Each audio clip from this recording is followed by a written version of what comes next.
Salut à toi, moi c'est Djabé Amara. Aujourd'hui, je vais te partager un process d'amélioration continue, une manière de procéder à amélioration continue au niveau des process et au niveau de l'organisation en général et surtout dans un cas personnalisé que tu peux appliquer au quotidien en tant que personne qui souhaite faire des progrès tous les jours, qui souhaite avoir des avancements. L'objectif de cette vidéo, c'est de voir comment tu peux trouver les axes d'amélioration et quels sont les outils en fonction du contexte que tu peux utiliser pour mettre en place des méthodes, des systèmes d'amélioration au sein d'une entité ou même au quotidien. Ces principes, dans la gestion, il y a un jargon qui est nommé les kaizen. Le kaizen, c'est un mot japonais. Voilà, donc c'est en grosso modo, les principes a eu sa source au Japon. Donc les kaizen, c'est-à-dire apparemment sa signification, pas de manière directe en français, mais c'est le principe de faire une amélioration continue. Voilà, donc l'objectif c'est de voir les axes, les outils, les avantages de ces principes et surtout comment tu peux l'appliquer dans ton cas personnel, c'est-à-dire au quotidien ou principalement au sein d'une structure, au sein d'une organisation, etc. Comme source, moi je l'ai appris suite à une lecture, donc je prends le plaisir aussi de les partager avec ceux qui seront intéressés par ces genres de techniques.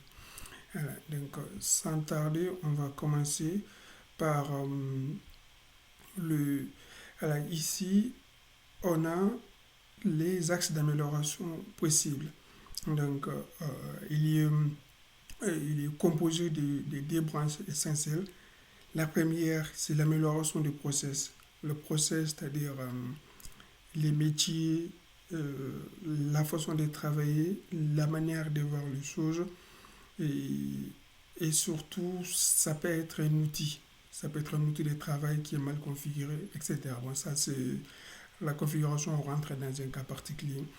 Et aussi, il y a l'amélioration continue des personnes, c'est-à-dire de ta personnalité, de ton identité, des ressources humaines au sein d'une organisation via des compétences, via la montée en autonomie, via les management visuels, c'est-à-dire que comme les panneaux de signalisation sont des managements visuels qui consistent à gérer la circulation même. L'élément principal, c'est l'email qui l'utilise. Et surtout, la motivation, c'est-à-dire comment rester dans les caps, comment être toujours à la tâche. Bon, toujours à la tâche, c'est pas vraiment approprié parce que toujours à la tâche, cela veut dire qu'on ne se repose pas.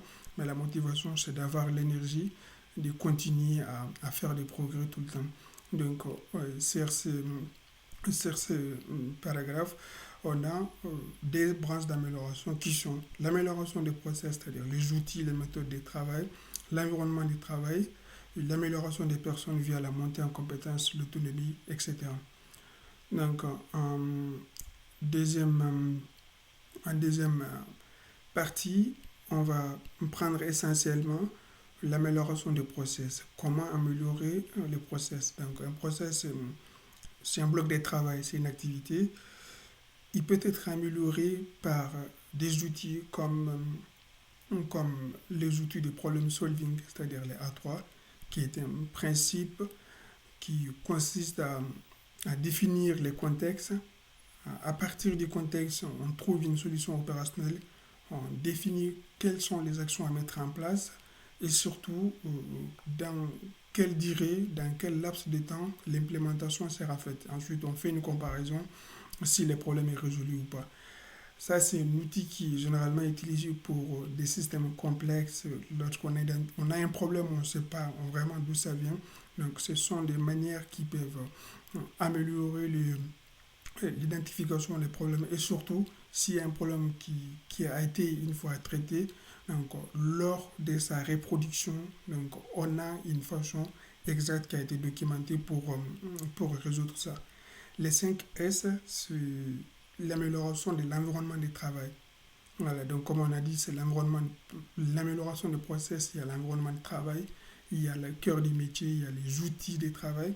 Donc les 5 S, c'est-à-dire on fait un tri de l'environnement, on arrange par classe, c'est-à-dire j'arrange ça ici, par bloc, on nettoie si besoin, ensuite on répète le process, c'est-à-dire qu'on ne les fait pas une seule fois par an, on le suit, on suit sa réalisation et tout, et on s'assure que sa mise en place a été faite. Donc c'est 5 niveaux, trier, arranger, nettoyer, surveiller sa mise en place et d'être sûr que ça a été fait.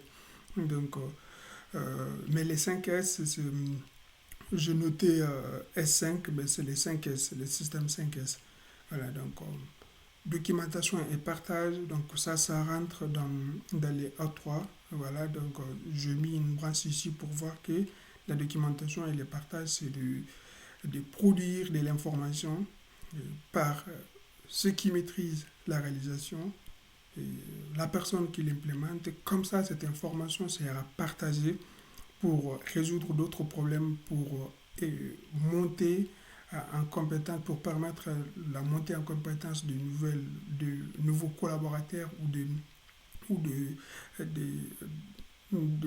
d'uniformisation de l'information au sein de l'organisation.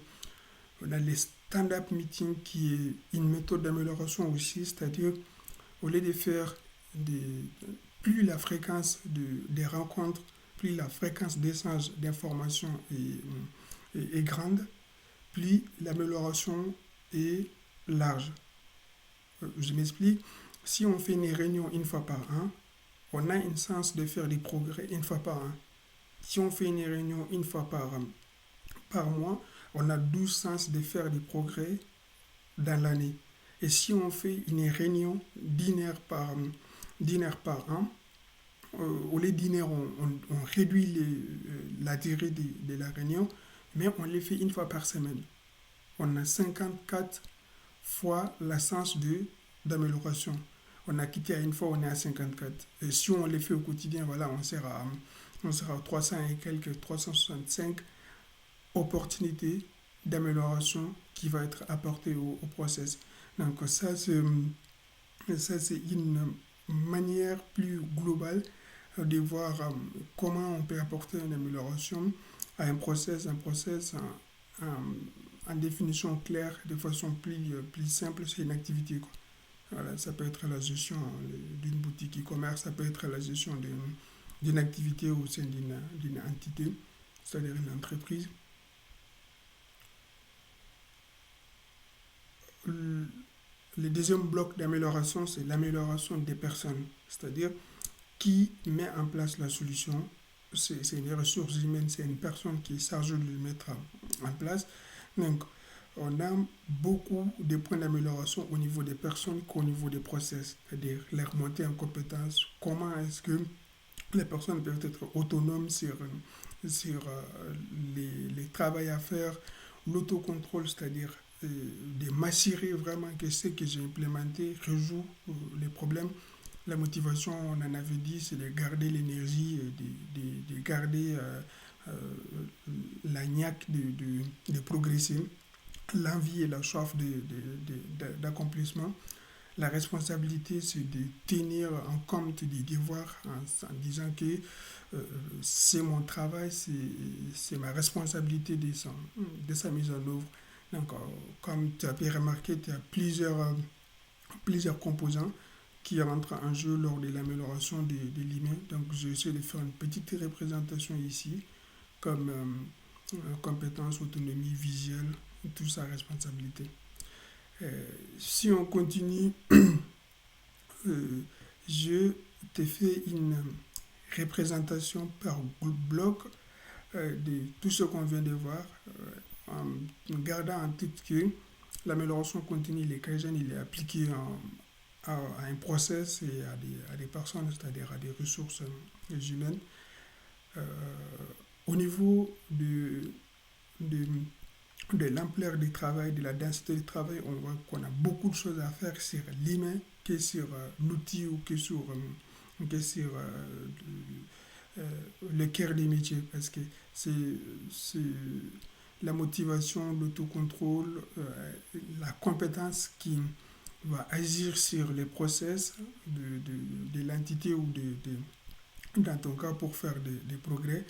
Donc, l'environnement aussi, c'est pour rendre encore la personne productive. Mais bon, je fais une petite représentation en bas pour ne pas faire monter une flèche qui va venir jusqu'ici.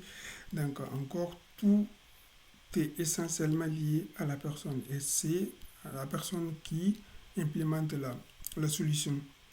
Donc, pour un cas personnalisé, bon, ça, c'est de manière plus globale que le process, ça peut être énormément de choses, ça peut être un système d'information par exemple. À l'intérieur, il y a d'autres petits process qui rentrent en jeu, qui peut être la mise à jour, la maintenance, tout ça, c'est des process. Donc, ces principes-là sont applicables à des principes, à des process à plusieurs niveaux. Euh, la communication, le management visuel, tout ça encore, c'est pour la ressource humaine qui va se charger d'améliorer les process. Et si le cœur des métiers est amélioré, donc il y a moins de gaspillage et après on a plus de valeur à créer. Pour appliquer ça dans un cas personnalisé, comme j'avais souligné au début, je vais me charger de retourner un peu. Donc, pour appliquer ça dans un cas personnalisé, je reviens là, comme dans un cas personnalisé, c'est que l'ensemble des outils qui étaient à ta possession, l'ensemble des solutions que tu peux avoir, la volonté, la motivation, l'exécution de la tâche, c'est toi. Tu peux avoir des bons outils de travail, si tu fais rien, il n'y a pas de progrès. Donc, c'est la conclusion que tu peux retenir de cette petite représentation qui va te permettre de voir à peu près de choses à long terme et comment tu peux t'organiser pour être concentré sur toi-même, sur ton évolution, sur ta montée en compétence, sur ton sens des responsabilités. Et comme tu as pu voir comment tu peux mettre en place un process une manière de travailler pour ton amélioration. Et si tu es amélioré, donc, ça va étendre la surface au niveau de tes collaborateurs et pourquoi pas au niveau même de tes process métiers.